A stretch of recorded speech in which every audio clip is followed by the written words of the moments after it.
sudah. Ya. Dadah. Assalamualaikum. Salam. Suara saya jelas, maaf sih. Jelas, Pak. Jelas, Pak. Oke. Tungkur. Sama kita, padahal Kerboma masih ini. Mau Baru nggak Pak Irwan? Ya, silakan, Mbak. Iya. Oke, kalau gitu mungkin kita mulai aja ya live Instagramnya di sore hari ini. Jadi selamat datang untuk teman-teman yang sudah bergabung di live Instagram kali ini. Perkenalkan, nama saya Virgiona. Nanti saya akan menemani teman-teman semuanya untuk ngabuburit di sore hari ini dengan Bang Amsi dan juga Pak Irwan. Pastinya kita akan membahas seputar pengelolaan keuangan syariah penuh berkah gitu. Nah, di sini sudah hadir dua penulis dari buku Master Investor, ada Bang Amsi dan juga Pak Irwan Abdallah. Beliau menulis buku Master Investor bersama-sama, dan selain Master Investor, beliau ini juga menulis buku lainnya gitu ya. Bang Amsi ini juga menulis buku Saham Syariah Kelas Pemula. Pak Irwan menulis buku Pasar Modal Syariah dan juga buku Kaya Harta Kaya Amal gitu. Jadi pastinya sharing kita di sore hari ini pasti seputar keuangan syariah, dan semoga nanti teman-teman yang nonton bisa mengambil banyak manfaat gitu ya dari live Instagram di sore hari ini. Gitu. Wah, ini ada yang komen sudah beli bukunya. Wah, terima kasih Aprilia. Oke, oh ya teman-teman, mungkin yang belum punya bukunya bisa langsung aja beli di toko Gramedia, di online, di offline juga sudah ada di seluruh Indonesia, jadi tinggal dapetin bukunya aja. Karena di sini isinya lengkap, ditulis oleh 10 penulis buku investasi dan keuangan gitu ya, jadi oke banget pokoknya buku ini. Itu. Oke, oh ya, Mak Amsi dan juga Pak Irwan, sebelum kita mulai live Instagramnya di sore hari ini, saya mohon izin dulu ya untuk memberikan sedikit announce nih untuk teman-teman yang sudah nonton di live Instagram kali ini. Jadi untuk live Instagram kali ini nantinya kita akan bagi-bagi saham gitu ya, seperti yang sudah kita share di poster gitu. Jadi untuk hari ini kita akan membagi saham, yaitu ada satu lot saham RAS atau Ramayana Lentari Sentosa. Ini nanti akan dibagikan kepada 3 pemenang giveaway yang kemarin sudah ikutan di feed Instagram Moneti.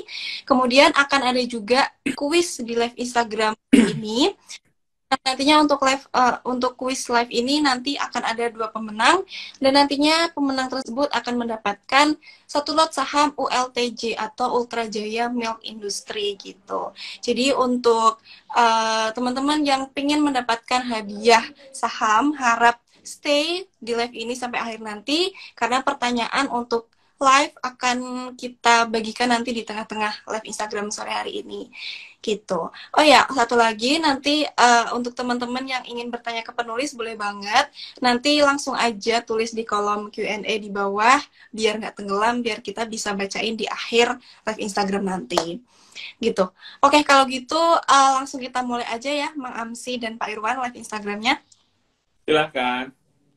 Oke, sebelumnya mau bilang makasih juga nih untuk Pak Irwan dan juga Mang Amsi sudah menyempatkan waktunya sore-sore ngabuburit bareng gitu ya, untuk sambil menunggu buka puasa gitu ya, kita berbagi gitu di sini. Senang sekali udah hadir. Oh ya, untuk pertanyaan pertama nih Mang Amsi dan juga Pak Irwan. Di bulan Ramadan ini kan biasanya kita pasti mengeluarkan biaya yang lebih besar gitu ya, karena kita harus mempersiapkan untuk Idul Fitri, misalkan beli baju lah, ngasih orang tua, ngasih THR dan sebagainya gitu. Nah, kira-kira gimana sih caranya atau tips and triknya nih agar keuangan kita tuh tetap stabil, tetap terjaga, dan tentunya tidak lupa untuk membayar zakat gitu. Mungkin Mang Amsi dulu boleh menjawab. Mungkin guru saya dulu, Pak Irwan. Oke. Silakan Pak Irwan. Bisa aja Mak Amsi ini. Baik, teman-teman, selamat ngabuburit. Assalamualaikum warahmatullahi wabarakatuh. Saya nyaris lupa kalau hari itu hari libur loh. Iya. Untung kemarin. Ya. Ini salahnya kita. kita tuh dilatih untuk salah konsep ketika bulan puasa. Dari zaman kecil kan kita kalau bulan puasa itu suka yang kepikiran adalah baju baru, setiap mau buka kita ngeborong makanan, bener nggak? Jajanan sambil ngabuburit, jajanan kumpul-kumpul gitu. Jadi kita tuh dilatih untuk berlebihan selama bulan puasa. Padahal tujuannya kan bukan itu bulan puasa. Ya, nahan diri kan sebenarnya. Nah, nahan diri itu bukan hanya masalah nahan diri makan, nafsu, enggak. Termasuk nahan diri mengeluarkan pengeluaran yang enggak penting. Karena ya itu tadi, di bulan puasa itu kan kita sebenarnya yang wajib itu kan zakat, fitrah. Zakat mal itu kan nggak wajib bulan puasa. Tapi orang itu selalu mengambil posisi bulan puasa karena tadi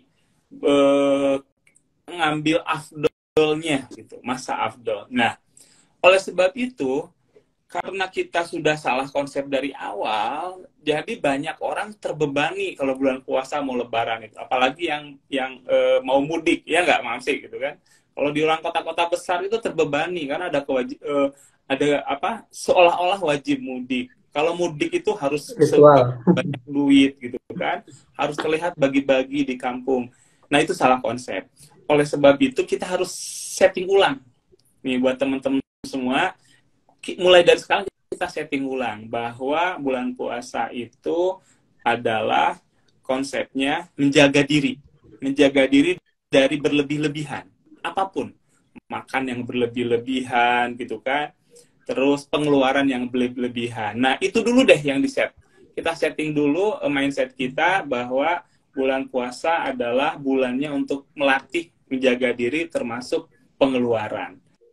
Nah kalau sudah terbiasa dengan itu, maka kita setting ulang lagi. Ketika bulan puasa, maka apa sih yang perlu dikeluarkan pertama kali? Kewajiban. Apa itu kewajiban? Fitrah.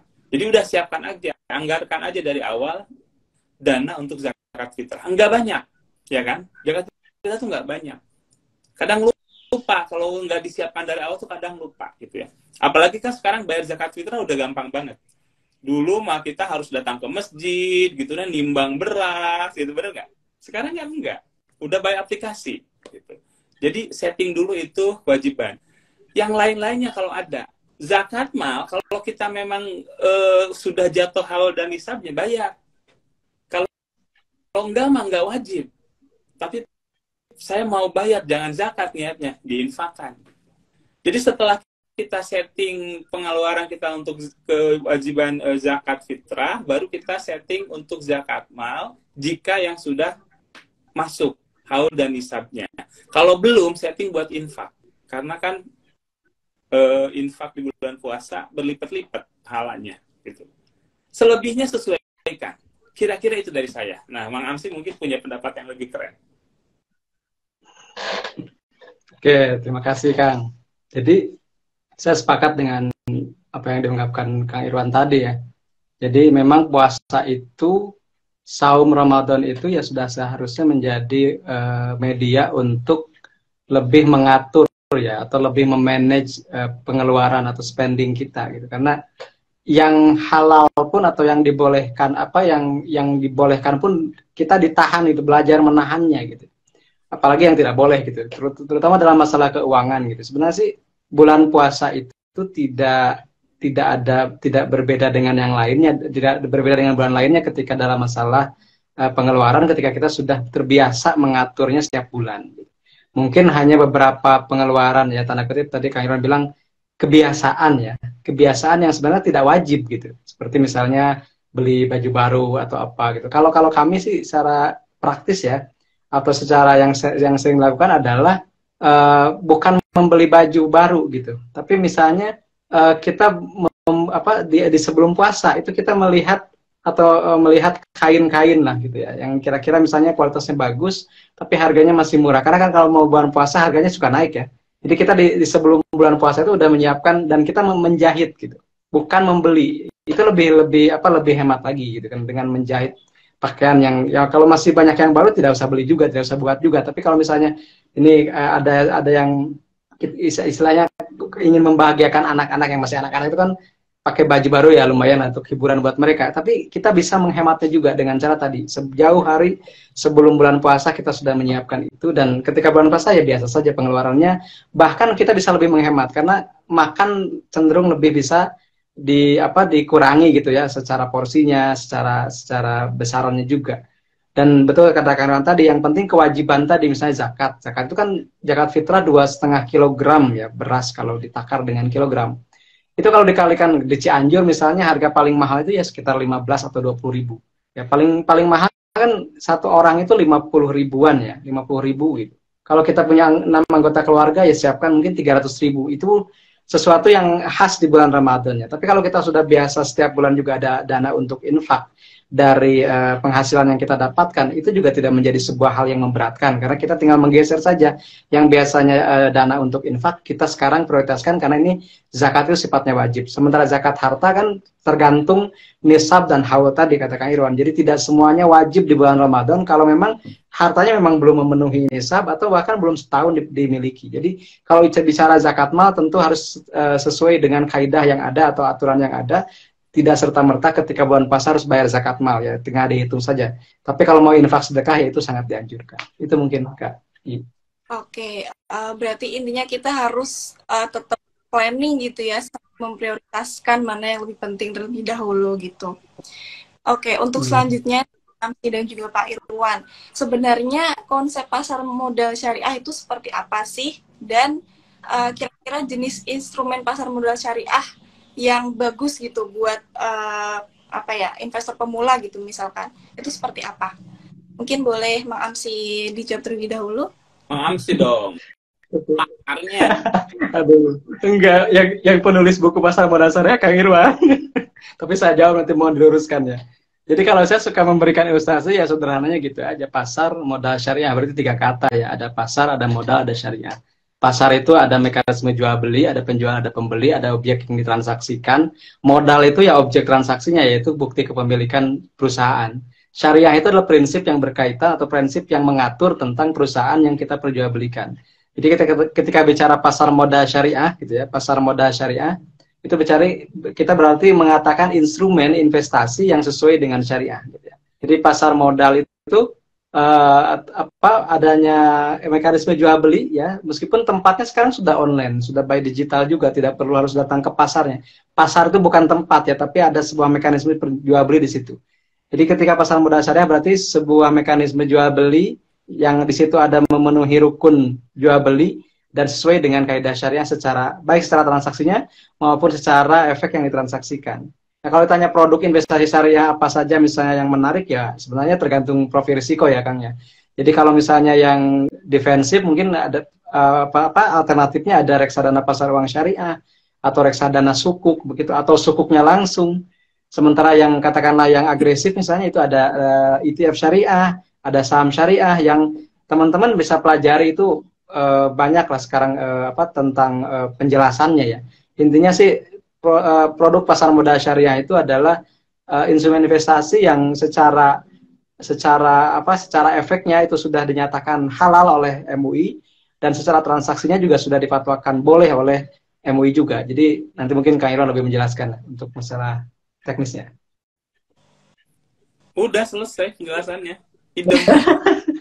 Jadi gini, semua efek syariah itu bagus. Semua efek syariah itu adalah bisa dipilih.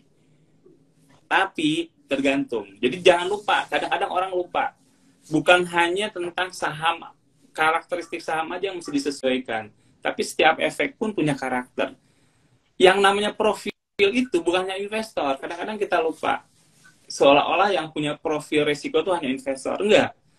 Investor punya profil resiko dalam hal keberanian mengambil investasi. Produk punya profil resiko juga. Gitu. Jadi harus disesuaikan biar klop gitu kan, biar matching. Karena kalau nggak matching kan nggak kena gitu. Nah, saya cuma mau nambahkan aja beberapa instrumen atau pilihan di pasar modal syariah itu sudah lumayan banyak untuk retail. Ada saham syariah, gitu ya. Tuh Mak Amsi lah jagonya kalau urusan masalah teknikal dan fundamentalnya. Ada suku retail. Kadang-kadang orang, wah suku retail nggak cocok sama milenial. Hello, majority investor suku retail tuh milenial sekarang. Jadi nggak ada istilah cocok nggak cocok. Semua ada manfaatnya, semua ada fungsinya tergantung tadi. Selain profil juga goals kita. Kemudian ada reksadana syariah dengan berbagai macam portofolionya gitu. Semua pun harus disesuaikan. Kalau duitnya banyak, kalau duit sultan nih, saran saya tiga-tiganya harus jadi objek investasi. Jangan hanya di saham doang, jangan hanya di sukuk aja, enggak.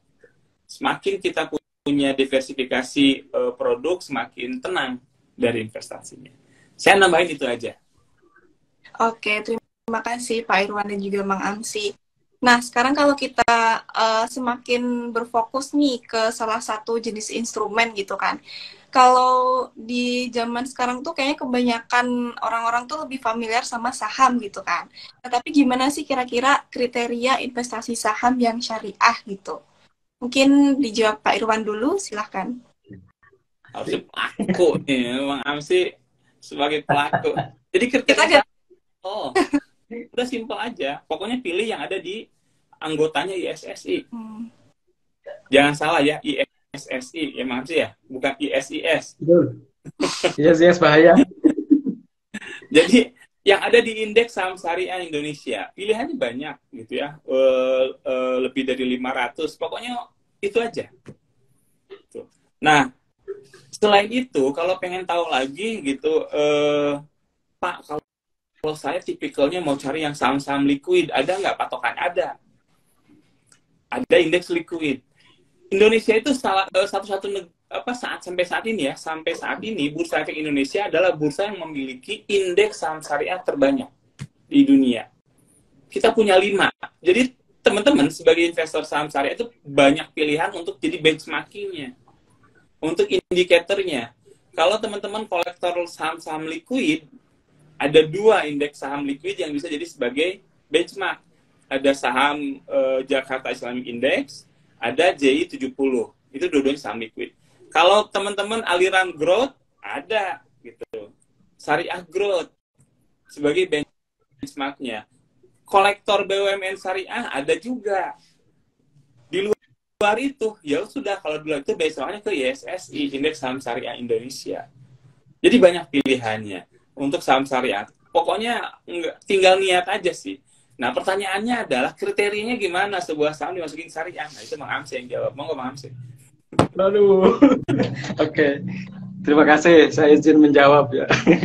Jadi, betul kata Kak Irwan tadi, jumlah saham syariah itu banyak. Saya kemarin mengupdate ya, informasi itu ada 527 dari 850-an. Artinya sudah 61% lebih. Itu sudah efek syariah, sudah termasuk saham syariah. Jadi teman-teman tidak perlu khawatir kekurangan stok gitu ya. Stoknya stocks gitu ya. Stoknya saham maksudnya. Tadi sudah betul ada ISI, ada JI 70, ada JI, ada Syariah Grow yang terbaru, ada juga MENS BUMN 17 yang skupnya lebih spesifik, lebih kecil.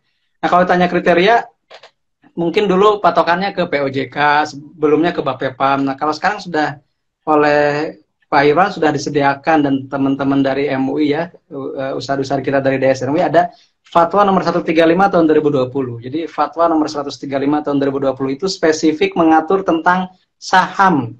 Judulnya juga sangat milenial, cuma satu kata, saham. Berbeda dengan judul Fatwa nomor 80 tahun 2011.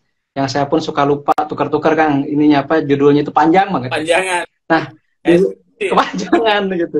Jadi uniknya di kita tuh fatwa mengatur dulu trading, baru mengatur sahamnya, gitu, mengatur kriterianya. Di situ sudah eksplisit sekarang. Jadi misalnya pertama core bisnisnya harus syariah, sesuai dengan syariah, gitu ya.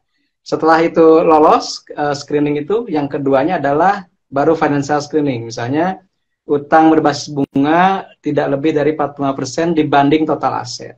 Baru yang ketiganya itu adalah pendapatan non halal tidak lebih dari 10% dari total pendapatan. Itu sudah menjadi kesepakatan sejak digulirkannya tahun berapa tuh? 2000 berapa Kang? 2007 ya. 2006 ya. 2006 ketika ada daftar efek syariah gitu. Sebelum adanya indeks syariah saham Indonesia sebenarnya dulu sudah ada data efek syariah, kemudian dikuatkan dengan adanya isi ya, dengan adanya jadi fatwa nomor 80 itu apa namanya membidani lahirnya indeks saham Indonesia atau isi tadi. Benar bukan is ya, bukan tapi isi. Dan isinya bukan juga induk apa sepeda seluruh Indonesia, bukan juga ya. Indeks syariah saham Indonesia. Kemudian juga ada SOTS. Nah, ini yang menarik dan benar kata karyawan tadi. Kita ini satu-satunya bursa yang ada SOTS. Satu-satunya bursa yang banyak indeksnya dan juga satu-satunya bursa yang ada sistem online trading syariah, di mana kita tidak dipusingkan lagi mana syariah atau bukan. Ketika kita memilih sahamnya ABCD dan ternyata bukan saham syariah, akan di-reject, akan ditolak oleh sistemnya. Kita sudah sangat dimanjakan dan dimudahkan. Pertanyaannya tadi ya, kapan kita mau mulai coba kan seperti itu? Karena kalau dari jumlah kita masih kalah ya. Kalau dari sisi pertumbuhan, saya sangat salut dengan apa namanya upaya yang selalu terus dilakukan oleh Kang Irwan dan kawan-kawan di bursa. Saya ketika buat komunitas tahun 2015 itu baru 4 ribuan ya Kang ya, belum 5 ribu tuh kalau lihat statistik. Sekarang sudah 118 ribu. Jadi kalau secara pertumbuhan sudah ribuan persen. Tapi jumlahnya ya masih 100 ribuan. Kita masih bisa bertumbuh lebih pesat dengan adanya pasar modal syariah tadi. Itu mungkin Kak. Oke, sebenarnya kita sudah banyak disediakan informasi gitu ya. Tinggal kitanya aja nih mau untuk memulai. Oke, kita berlanjut ke masalah utang nih, Mang Amsi dan juga Pak Iwan. Aduh. Ya, sekarang kan ya mungkin teman-teman yang apa ya terlilit pinjol gitu atau mungkin ada KPR tapi kok misalkan dia utang di bank tapi takut riba gitu. Kira-kira gimana sih pengelolaan utang dalam perspektif syariah gitu? Mungkin Mang Amsi dulu. Aduh. Oke. Kalau saya menjawab ini apa ya? Jadi utang itu kan sebenarnya kalau saya baca literatur secara literatur agama gitu ya. Utang itu sesuatu yang sangat narasinya itu kurang positif lah. Saya nggak nyebut negatif juga ya. Narasinya itu kurang positif sampai ada doa gitu ya Allah apa aku berlindung dari utang gitu. Berarti aku ingin berlindung dari litan utang. Berarti kan utang itu sesuatu yang harus dihindari. Belum lagi kalau ada kita baca sebuah hadis gitu. Meskipun mati syahid, tapi kalau punya utang kan tetap ditagih gitu. Jadi artinya utang itu sesuatu yang memang harus kita ikhtiarkan untuk dibayar gitu. Karena utang itu juga suatu kewajiban yang tidak kita bisa, jangan pernah disepelekan gitu. Bahkan kalau kita niat berutang itu tidak bayar, itu sudah dihukumi sebagai seorang pencuri kalau dalam sebuah hadis ya. Jadi intinya kalau kita ingin tetap punya utang, maka yakinkanlah atau pastikanlah bahwa utangnya itu utang yang produktif. Artinya utang baik ya. Kalau ada orang yang membaginya ada utang baik dan utang tidak baik ya. Pastikan bahwa utang itu utang baik, artinya utang yang produktif dan menunjang apa yang akan kita hasilkan atau akan yang justru menambah ke penghasilan. Misalnya katakanlah kita beli mobil untuk disewakan, beli motor untuk disewakan atau yang lainnya, beli rumah untuk dikontrakan seperti itu boleh-boleh saja. Selama tadi ya, selama kita sudah punya manajemen keuangannya. Ada yang mengatakan kalau manajemen keuangan syariah itu formasinya seperti formasi Indonesia atau Barcelona mungkin ya, 4321 gitu. 4321 itu 40% untuk pengeluaran rutin, 30% untuk tagihan dan kewajiban, 20% untuk investasi, dan 10% untuk amal dan sedekah, zakat, infak, sedekah. Jadi setiap bulan kita sebenarnya bisa menyisihkan itu. Misalnya investasinya 20%, nah untuk utang itu kita punya alokasi 30%. 30% dari total penghasilan. Katakanlah kalau penghasilan 10 juta, berarti maksimal punya utang itu cicilannya 3 juta. Itu sudah mencakup semua utang. Utang KPR kah, utang mobil kah, utang yang lainnya juga. Jangan lebih dari 30%. Saya juga dinasihati sama orang tua saya. Karena kebetulan saya ASN, saya selalu dinasihati gini, Kang, kalau kamu jadi ASN, jangan lebih dari 30% utang. Ternyata mungkin meskipun orang tua saya bukan CFP gitu ya, mungkin ternyata dari pengalaman yang ada, kalau orang sudah berutang lebih dari 40%, 50%, itu mengganggu kinerja biasanya. Apalagi kalau sudah tinggal 10% gajinya, itu akan sangat mengganggu sekali. Jadi penting di awal bahwa utang itu sudah direncanakan dan sudah diprioritaskan mana yang lebih penting dan mana yang lebih utama. Mungkin itu, Kak. Oke, mungkin Pak Irwan menambahkan. Jadi satu hal, bahwa meskipun ada komposisi tentang utang tadi yang Mang Amsi bilang, sebenarnya syariah itu memandang utang itu adalah harus dihindari. Jadi kalau tidak perlu, jangan berutang.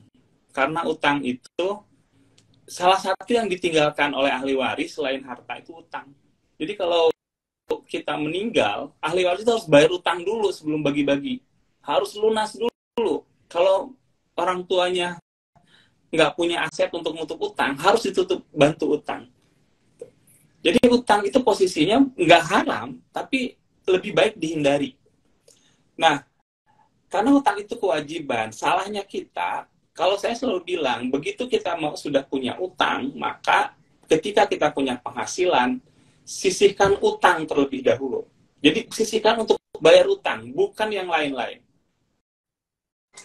Nah, kalau perlu berutang gimana? Kalau perlu berutang, kalau untuk kebaikan, misalnya saya belum punya rumah itu wajib, kan sudah punya anak segala macam, saya berutang untuk rumah. Silahkan, tapi tadi komposisinya harus diingat. Jangan sampai jadi beban. Karena utang itu wajib dibayar. Itu yang paling harus dipahami oleh kita. Nah, terlepas dari itu, manajemen utang itu gampang-gampang susah. Yang paling mengganggu adalah kalau sudah tergoda dengan konsumtif. Islam itu nggak mengenal utang konsumtif.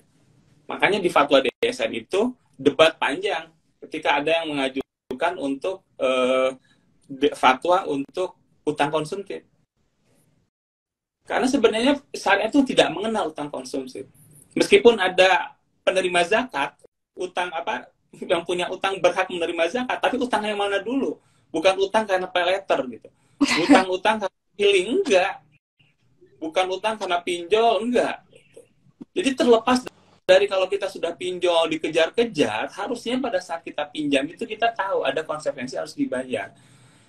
Untung sekarang ada yang ngejar-ngejar, ada yang ngingetin kalau nggak utang itu. Coba kalau enggak, numpuk kan, lebih berat lagi di akhirat nanti.